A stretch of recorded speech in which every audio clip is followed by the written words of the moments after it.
very different. Yeah, and obviously you are the only one in this. See, well, the MotoE is nice, but we can change the settings. So it's the problem. Because the first year I was in Misano 4 or 5. So I think if we can change something more, When they update the bike.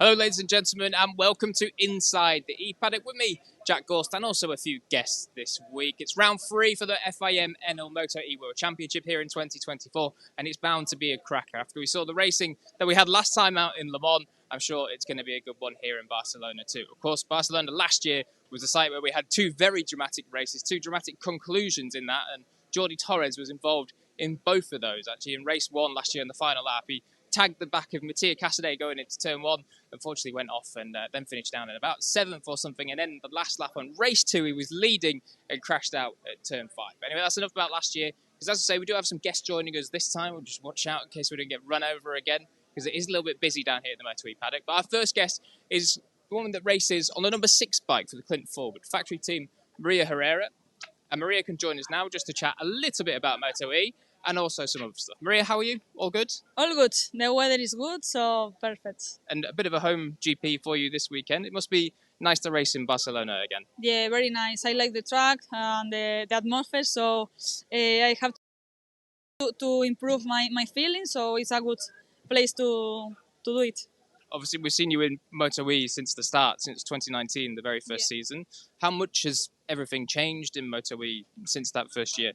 Well, the MotoE changed a lot. In the first year, the bike weight was 2,260 kilos. It was heavy, but the tire was smaller, so for me it was better.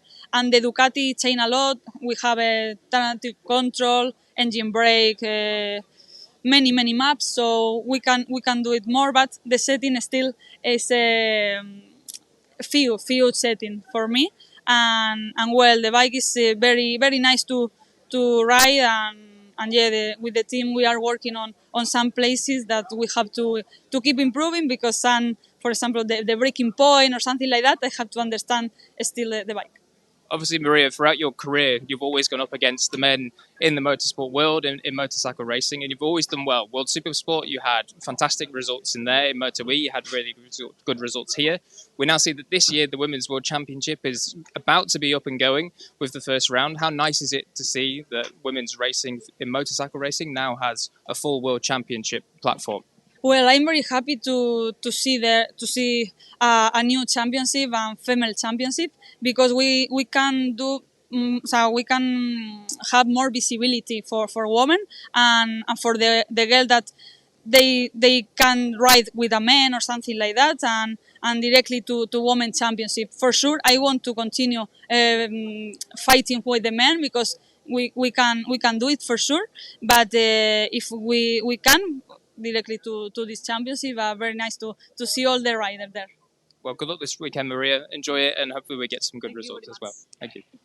So Maria Herrera there, obviously Women's World Championship coming up in just a few weeks' time. They had a test in Cremona, so make sure you stick around on World Superbike channels to be able to see that one. But for us, MotoE this weekend, of course, as we say, a home race for Maria. And hopefully she can get some decent results, because she's really not been far off the pace at all. We know that Maria is an incredibly capable rider. And actually, just before we came on air, Maria was saying how this year with the bike, just because it's the tyres and the way that they are, she's just struggling a little bit to find some of that pace that she does need. But I'm sure that with a little bit more time and a couple more races under her belt in 2024, she will find that indeed. Of course, on the other side of Maria's team, the Clint Forward factory team, Andrea Mantovani, the number 9, on this side of the box. Andrea had a cracking weekend here last year, won the very first race, actually came from 3rd on the last lap to win it, kind of profited from some of that drama between Casadei and also Torres into turn one on the final lap, where they tagged each other. And yeah, Andrea picked up his second win, and to this day, his latest win in the MotoE World Championship as well. So certainly let's see what Manto can do. Obviously had two really strong rides, actually. 2 fifth places in France last time out, and that was from an 11th place grid slot. So if Manto can qualify a little bit better here this weekend, I'm sure we'll see him right up the front, because we know he's got the pace, absolutely. One rider that definitely has the pace is the number 99, Oscar Gutierrez.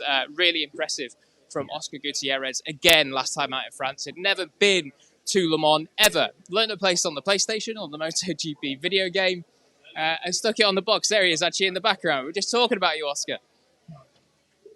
Did a fantastic job. Come on, Oscar, let's have a quick chat, because... Hello. Good. Yeah, very good, thank you. Second podium last time. Yes. We just need to sort out the first race of the weekend, and then you'll be on the box twice, hopefully. Yeah. Happy to be in my home GP. This track I know, but we will try to do the same work as we were doing in the first 2 rounds, and we will see what happens. Yeah, it must be nice to actually come to a track you finally know now, and you even have reference on the MotoE bike here last year as well, so that must be a real big leg up for this weekend. Yeah, last year I made the wildcard here and in Red Bull Ring. It's a circuit I know, so from the FP1 everything will be more different than in Le Mans. We will try to push more since the beginning, and let's enjoy the weekend. Well, good luck. We'll hopefully see you on the podium again. So Oscar there, obviously 2 podiums under his belt this year so far, and I think 4th in the championship as well. So really, really good job. There is a little bit of a gap to the top 2 in the championship, Mattia Casadei and Nicola Spinelli, but we'll come on to those guys instead. So let's wander up the pit lane. Just watch out my camera, because there's a couple of scooters there behind you. And we'll wander up and talk about some of the other riders. Of course, we have Alessandro Zaccone that we can actually chat to this weekend, as well, as he's one of our guests. On the LCR team box, it was an annoying weekend, should we say, for Eric Granado. Unfortunately, an incident with Alessandro Zaccone, the rider we're going to talk to, in race 1. And then in race 2, unfortunately, Eric did crash out, which is a disappointing one for him. Alessandro Zaccone, though, had a really strong race last time. We'll just chat to Alessandro now. Alessandro, how are you?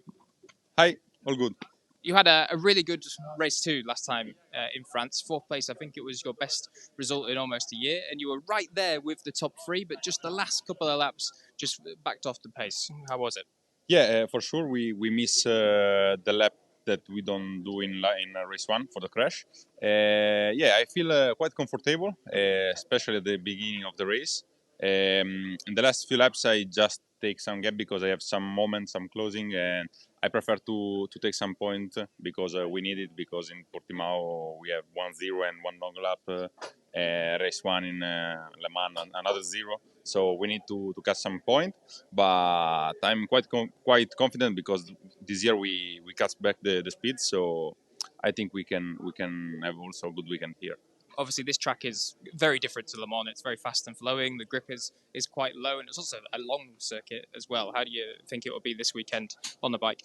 Yeah, for sure the grip will be a good point here, because we know that this track don't have so much grip, but I'm so confident with the team because they are working very well. So I think we can be fast also here. Well, let's hopefully see you on the box for, I think, the first time since 2021. So it's been a long time. Yes. Well, I enjoy a lot on this category, so I hope to do something good. I'm sure you can. Let's see you this weekend. Thank you, Alessandro. So Alessandro Zaccone there, as you say, real good, strong round last time. Unfortunately, in race 1, he had that incident with Eric and didn't score any points in race 1, but was fast and right up there pretty much all weekend. So a real confidence builder, and hopefully going forward into this weekend, he can finally, as we say, get back on the podium for the first time in about 3 years, because of course he had that year away in Moto2 in 2022 as well. So we do have one more guest for us, which is Kevin Zannoni. Hopefully Kevin is down here in the Asphalt box, but if not, we'll grab Jordi Torres, his teammate, for a quick chat. Well worth talking about Jordi, actually, because Jordi here last year was on pole position, but then unfortunately the races didn't really work out for him, as we say. That tag in the back of Mattia Casadei in the first race and then crashing out of the lead in the second race. You can see there on your screen, that is the Intact GP box for Tulovic and Hector Garzo. Garzo, a heartbreaking weekend. Last time out was on pole position, first ever pole position in the MotoE World Championship, and then in both races he crashed. So definitely not what Hector Garzo would have wanted, particularly after 2 second places in the first round, which is a really strong thing. Actually, we just got Kevin over there. I've just spotted him in the Aspar team box. So we'll grab Kevin for a quick chat. How are you, Kevin? All okay? Yes. Yes, all okay. Thank you. Really good weekend last time out. Obviously, we know that in qualifying you had that small incident with Alessio Finello, and probably you would have been right up there on the front row in qualifying, and that would have put you in better stead than the races. But still, that amazing second place in the first race, your best result in the MotoE World Championship as well. You must be really happy with the progress this year. Yes, I'm really happy about the last weekend. Also because start in difficult way, because I was fast, but I had the crash with the Finello in the Q1. When I was fast, I feel good with the bike, and probably we can start very front. I don't know if the pole position, but for sure in the first position. So all was more difficult, and also was a challenge, because with the MotoE start back is not always a good way. But I believe in a good result, and I feel good with my bike, and we did it, so I'm happy. Onto this weekend, obviously Barcelona is a tricky track. It's very fast and flowing, and last year we saw some really big packs at the front battling for the lead. I think in race 2 there was about 7 riders or something in the lead pack. Do you expect it to be a really tight weekend in terms of the lap times here? Yes, because there are a lot of straight, especially the main straight that is a lot of long. We need to see if there are someone that have something more. Maybe the group will be more short than last year. So we need to work well and be very ready, because for sure will be a fight. Well, good luck this weekend. We'll see you on track tomorrow. Thank you. Thank you for chatting to us, Kevin. So let's wander back down here, because I know actually that all of the MotoE riders have a little bit of a family photo coming up soon in about 3 or 4 minutes' time. One rider we need to talk about before we move on from down this end of the MotoE paddock is the number 11 Matteo Ferrari. Bit of a puzzling year. I mean, kind of at a loss for words as to what's happened with Matteo Ferrari this season. Not a great first round at all. Qualified way down about 11th, but then Lamorni qualified even worse in 14th, I believe it was. But in both races, he came through to 8th. So there was definite progress in the fact that he was back on the pace. Not quite on the pace of the leaders, obviously, but there or thereabouts. So hopefully Matteo can make another step again this weekend, and we'll see him get right up there towards the front, because we know that's where Matteo Ferrari should be. He's won plenty of races in this class, been on pole position a bunch of times, fastest laps, loads of podiums. So Matteo Ferrari definitely knows how to do the business here. So we'll wander down this end, because as we do say, there's a bit of a family photo going on for the MotoE class. So we'll just see what all the guys and girls are up to down here. And of course, we do need to mention as well, Nicola Spinelli, number 29, double win last time out for the Tech 3 squad at their home GP as well. Literally the perfect weekend for Nicola Spinelli. Couldn't have got any better apart from if he'd been on pole position, which incidentally, he hasn't had a pole position yet in MotoE. 2 second place grid slots this time so far in the 2024 series. But yeah, no pole position just yet. Okay, so we've got all the riders together. Let's see if we can get them all for one big family photo. And then we can see all the MotoE riders. The class of 2024 in MotoE.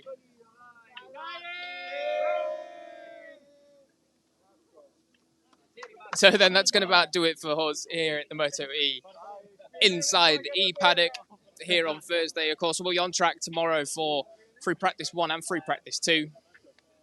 As you see Matteo Ferrari, hopefully he can have a better weekend this weekend. But yeah, as I say, that will do it for us here. Before we get onto track, and remember that you can watch qualifying live and free tomorrow on the MotoE World Championship YouTube channel, and then also race 1 and race 2 on Saturday coming your way at 12 local time, and then also 4 as well in the afternoon for race 1 and race 2. So thank you very much for watching us here in the MotoE inside the ePaddock, and we'll see you later.